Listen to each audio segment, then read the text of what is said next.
أعوذ بالله من الشيطان الرجيم. بسم الله الرحمن الرحيم.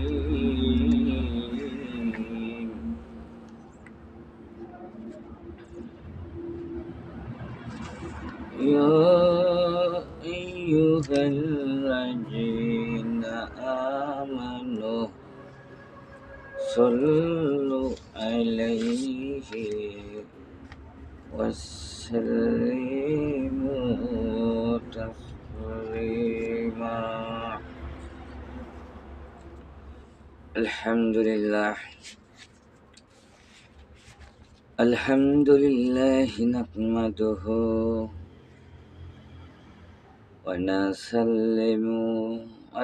سلموا على رسوله الكريم. أما بعد.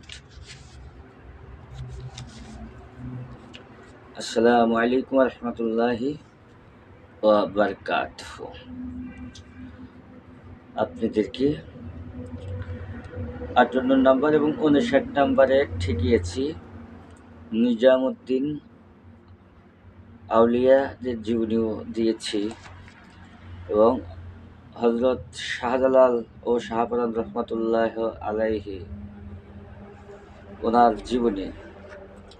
ওনার জীবনী থেকেই এই আলোচনাগুলো করা হচ্ছে। আলোচনাগুলো শুধু ওদের জীবনী থেকেই দেওয়া হচ্ছে। আমি যেখান থেকে আলোচনা দিই সেই আলোচনার অংশ যেখান থেকে শেষ করি সেখান থেকে আবার দেওয়া শুরু করি। আশা করি সবাই ভালো আছেন, সবার জন্য দোয়া করে ভালো থাকেন। এবং 59 নম্বর এখানে ঠেকিয়েছিলাম, এখান থেকে শুরু হবে। ইয়াজুজ মাজুজের পাঁচিলের মধ্যে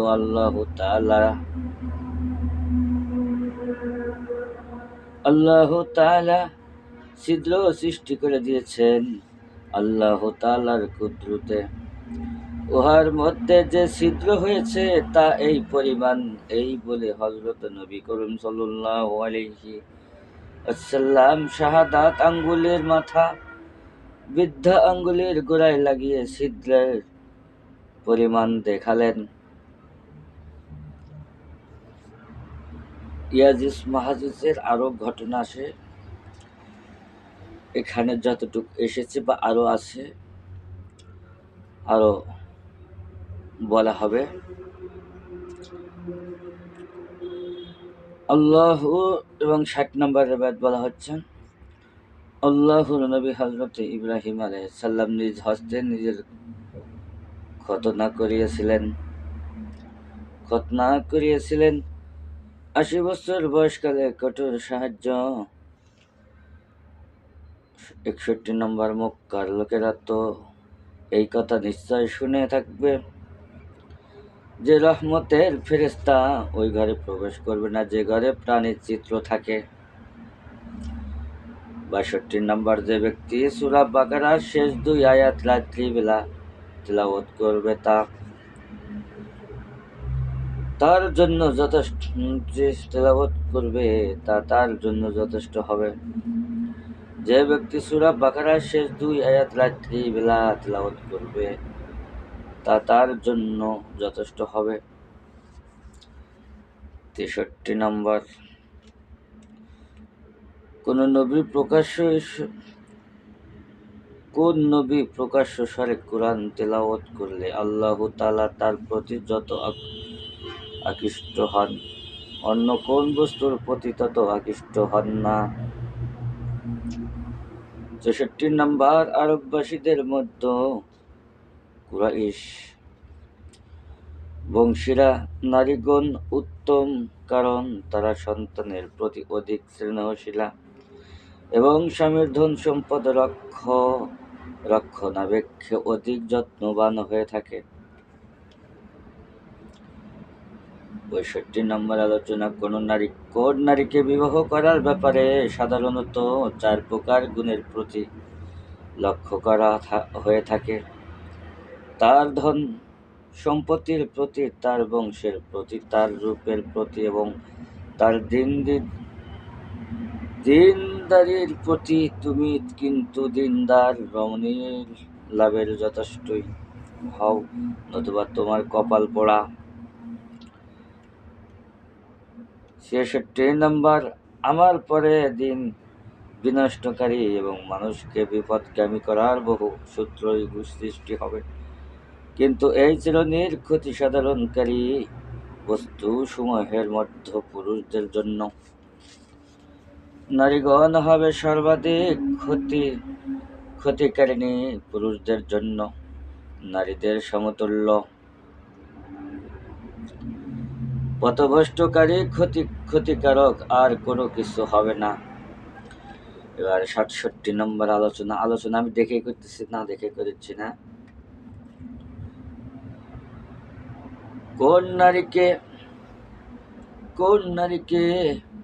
কোন রমণীকে হালাল করা উপলক্ষে যে শর্ত করা হয়, সেই শ্রেণীর শর্তগুলো পূরণ করা সর্বাধিক অগ্রগণ্য। 68 নম্বর আলোচনা, কোন নারীর পক্ষে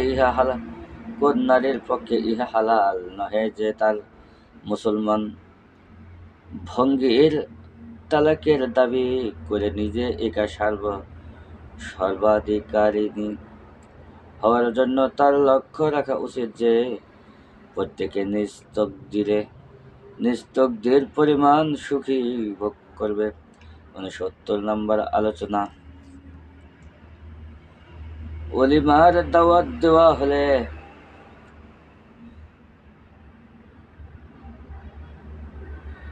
সেই 69 নম্বর হইল কালিমার দাওয়াত, মানে এখানে লেখাটা ভালো করে দেখা যাচ্ছে না, উঠে গেছে। এখানে যথেষ্ট হবে কালিমার দাওয়াত দেওয়া হলে সেই দাওয়াত গ্রহণ করে উপস্থিত হওয়া চাই।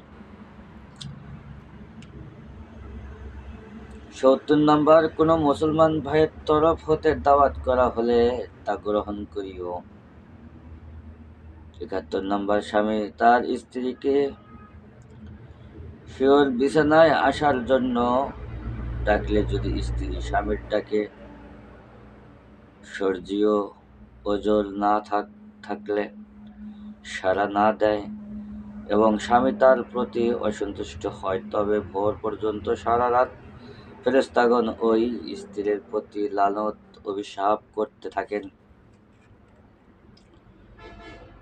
72 নম্বর হলো, স্ত্রী তার স্বামীর বিছানা ত্যাগ করত রাত্রি যাপন করলে ফেরেশতাগণ সেই স্ত্রীর প্রতি লানত অভিশাপ করতে থাকেন, যে যাবৎ না সে স্বামীর বিছানায় ফিরে আসে।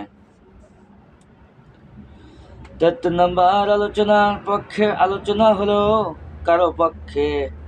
কারো স্ত্রীকে দাসীর ন্যায় মারপিট করা কিছুতেই সঙ্গত নহে। কিছুক্ষণ পরে দিনের শেষে সে তার সহিত আবার মিলিত হবে, সহবাস করবে। খবরদার বেগানা নারীদের সঙ্গে মেলামেশা, দেখা সাক্ষাৎ করো না। এক সাহাবী জিজ্ঞাসা করলেন, ইয়া রাসূলুল্লাহ, স্বামীর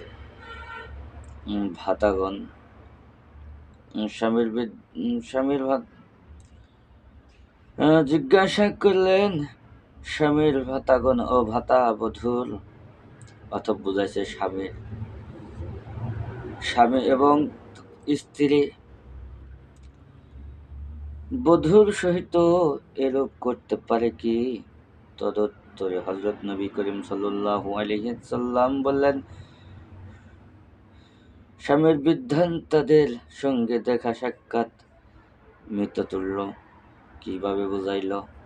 যদি কারো ভিতরে এমন ঝগড়াঝাটি হয়, সেই ঝগড়াঝাটি না মেলার মতো অসামাজিক, শরীয়তের বাইরে, তালাক না দিলেও হয়ে গেছে, এমন ধরনের কোনো আলোচনা যদি হয় তাদের মধ্যে, তাহলে দেখা যায় নাই, তখন ফের নতুন করে সংশোধন করতে হবে।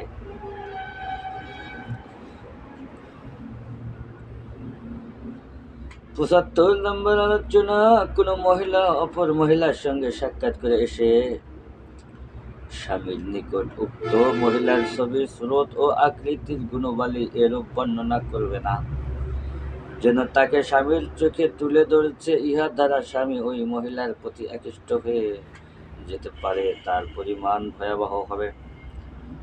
পুরুষের জন্য এরূপ করা অপছন্দনীয় যে বিদেশ হতে হঠাৎ রাত্রিবেলা স্ত্রীর নিকট উপস্থিত হয়। ও বন্ধুরা, আলোচনাটা মন দিয়ে শোনেন, কাজে লাগবে রে। আলোচনাটা মন দিয়ে শোনেন, কাজে লাগবে।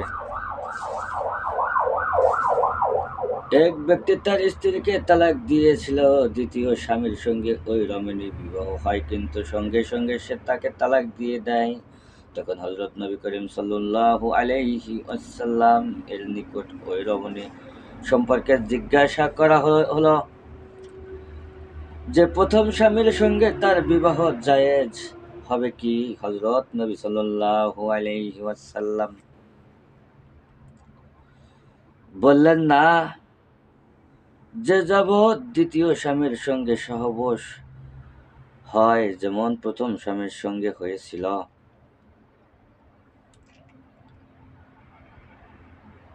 যে যাবৎ পর্যন্ত দ্বিতীয় স্বামীর সঙ্গে সহবাস হয় যেমন প্রথম স্বামীর সঙ্গে হয়েছিল। ৭৮ নম্বর আলোচনা, আল্লাহর আদেশকৃত দায়িত্ব পালনের সওয়াব হাসিলের নিয়ত করে মুসলমান ব্যক্তি পরিবারের ভরণ পোষণ করলে এটা তার পক্ষে সদকা বা আল্লাহর রাস্তায় দান বলে গণ্য হবে। এখন কেমন ভাবে কি করতে হবে? যে স্বামী তালাক দিল, তালাক দেওয়ার পর সেই স্ত্রীকে নেবে, সে আরেক স্বামীর সাথে যে বিয়ে দেওয়া হলো তার সাথে যদি সহবাস না করে তাহলে তো সে স্বামী না। আর সে যদি স্বামী না হয় তাহলে তো সে তালাক দিলে তালাক হবে না। যদি সে সহবাস করার পর পূর্ণ স্বামীর যে যেমন তেমন সে উপযুক্তভাবে স্বামী হয়ে গেল, উনি আবার যখন তালাক দিবে তখন প্রথম স্বামী নিতে পারবে, এছাড়া হবে না। কারণ যে ওই প্রথম স্বামী, সেও তো তার সাথে সহবাস করেছেন, মেলামেশা করেছেন, এখন সে ছেড়ে দিয়েছেন। এখন যদি সে বিয়ে করে তাহলে অন্যজনের সাথে না পড়ান পর্যন্ত স্বামীর যে কর্তব্য, সে কর্তব্য না হওয়া পর্যন্ত সেটা হবে না।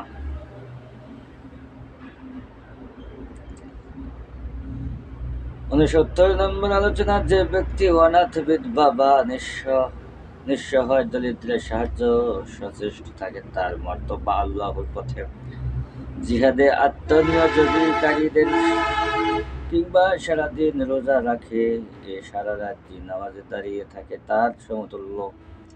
৮০ নম্বর আলোচনা, কোনো মহিলা তার স্বামীর সহিত ধন হতে তার আদেশ ব্যতি রেখে নেক কাজে খরচ করলে সেও স্বামীর স্বভাবের সমান স্বভাব লাভ করবে। ৮১ নম্বর আলোচনা, দুইজনের খানা তিনজনের এবং তিনজনের খানা চারজনের প্রয়োজনে মেটাতে পারবে। ৮২ নম্বর আলোচনা, তোমরা চিকন বা মোটা রেশমের কাপড় পরিধান করো না এবং স্বর্ণ বা রূপোর পাত্রে কিছু পান করো না এবং তার বর্তনে খানা খেও না। কাফেরগণ দুনিয়াতে ওই সবের ধারা ভোগ বিলাস করে, তোমরা আখিরাতে বেহেশতের মধ্যে ওইসব লাভ করবে। ৮০ নম্বর হলো ৮২ নম্বর হলো ৮৩ নম্বর আলোচনা, খানা খাওয়ার পরে হাত পরিষ্কার করার পূর্বে অবশ্যই প্রত্যেকে হাত নিজে চেটে খাবে।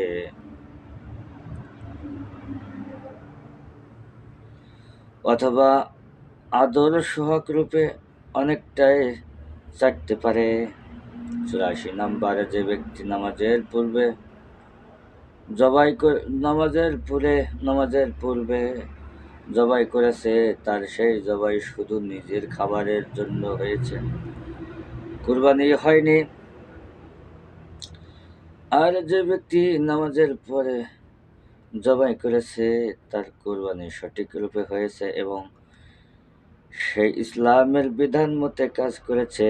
85 নাম্বার আলোচনা, যেই ব্যক্তি নামাজের পূর্বে জবাই করেছে তার কুরবানি হয়নি, তাকে নামাজের পরের জন্য একটি পশু জবাই করতে হবে। আর যে ব্যক্তি নামাজের পূর্বে জবাই করেনি সে নামাজের পর জবাই করবে। 86 নম্বর আলোচনা, তার জবাই নামাজের পরে যে করবে তার জবাই তো অবশ্যই হবে, কোনো সন্দেহ নেই।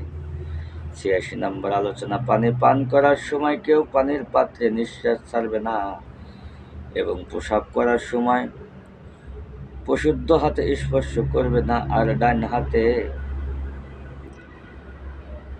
ইস্তেঞ্জা করবে না।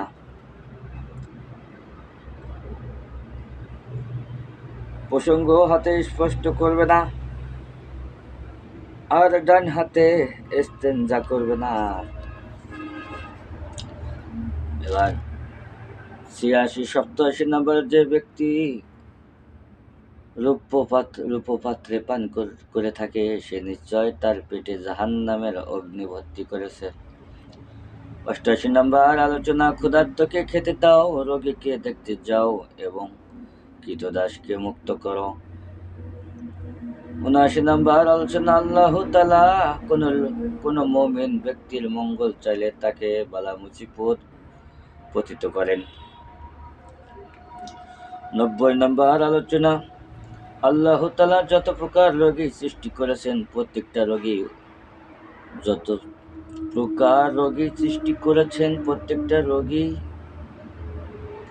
রোগীরই ঔষধ সৃষ্টি করেছেন, রোগ অনুযায়ী ঔষধ।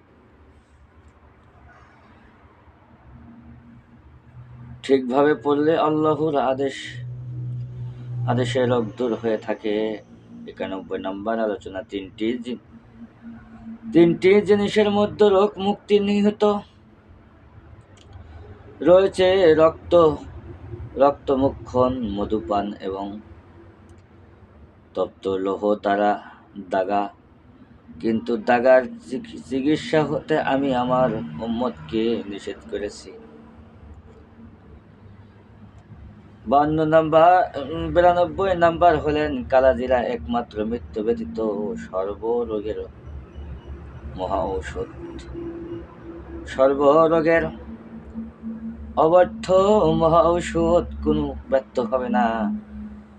93 নাম্বার রক্তমুক্ষণ, চিকিৎসায় আরোগ্য রয়েছে। 94 নম্বর, জাহান্নামের উত্তাপ হতে জ্বরের উৎপত্তি, অতএব পানির সাহায্য তাহা ঠান্ডা করো। 95 নম্বর, বস্তু অশুভ অলক্ষী হওয়ার ধারণা ও ভিত্তিহীন কোন বস্তু সম্পর্কে ঐরূপ ধারণা পোষণ করবেন না। অশুভ অলক্ষী হওয়ার যদি বাস্তবতা থাকতো তবে স্ত্রী, ঘোড়া এবং বাড়ি এই 3 জিনিসের মধ্যে তা হতো। 95 শেষ হয়ে গেলেন। 96 নাম্বার, নজর লাগার প্রতিক্রিয়া বাহিক কারণ পর্যায়ে একটি বাস্তব জিনিস। 97 নাম্বার, ছোঁয়াচে সংক্রমণের কোনো ভিত্তি নেই। কোনো কিছুকে অশুভ লক্ষণ মনে করাও ভিত্তিহীন। কোনো জিনিসকেই ছোঁয়াচে সংক্রমণের কোনো ভিত্তি নেই। কোনো কিছুকে অশুভ কুলক্ষণ মনে করা ভিত্তিহীন। 98 নাম্বার, বৃদ্ধের অন্তর দুটি জিনিসে যুবক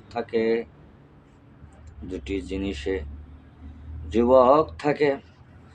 একটি হলো দুনিয়ার মোহ ও মহাব্বত, দ্বিতীয়টি হলো দীর্ঘ আশা। 99 নম্বর আলোচনা হচ্ছে আল্লাহ তাআলা ঘোষণা দিয়ে থাকেন, আমি আমার বান্দার কোনো মহাব্বতের বস্তু উঠিয়ে নিলে পর সেই বান্দা যদি তার সওয়াবের আশা ধৈর্য ধারণ করে তবে সে আমার নিকট তার ফল বেহেশত লাভ করবেই। 100 নম্বর আলোচনা, দুটি বাক্য আছে যে দয়াময় আল্লাহর নিকট অতি প্রিয়, মুখে উচ্চারণ করতে করতে হজ ও কিয়ামতের দিন নেকের পাল্লায় অতি ভারী হবে। সে বাক্যদ্বয় হচ্ছে সুবহানাল্লাহি ওয়া বিহামদিহি সুবহানাল্লাহিল আযীম। সুবহানাল্লাহি ওয়া বিহামদিহি সুবহানাল্লাহিল আযীম। অর্থ, আমি প্রশংসা করি মহামহিম আল্লাহ নিষ্কলুষ ও নিষ্কলঙ্ক। এই আমার জপনা বন্ধুরা।